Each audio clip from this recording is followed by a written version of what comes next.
Assalomu alaykum yurtdoshlar. Bugun xudo xolasa 24-mart 2026-yil navbatdagi prezidentimiz Sirdaryo viloyatiga sotdik. Akamiz bundan bir haftalar oldin zakaz qilgan edi. Mana bu tayyor bo'lib ketyapti. Aka, qanday? Zo'rmi? Yaxshi kunlarga xizmat qilsin. Rahmat. Aka ham shu olib ketganlardan ko'rib, eshitib, YouTube'dan ko'rib, kelib mana olib ketyapti. Bu prezidentga kelsak, bu prezidentimiz 1.40 razmerdagi prezident bo'ldi. To'liq taxta bo'ldi. Bunga bu ma'lumot tomonidan o'sha 3,5 lik qalin taxtadan qo'yib beryapti.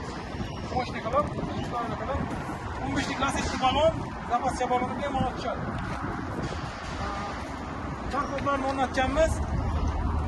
Zamoqlarni 1 tonna 600 tok montaj zanjirlar bilan taxlab berdik mana.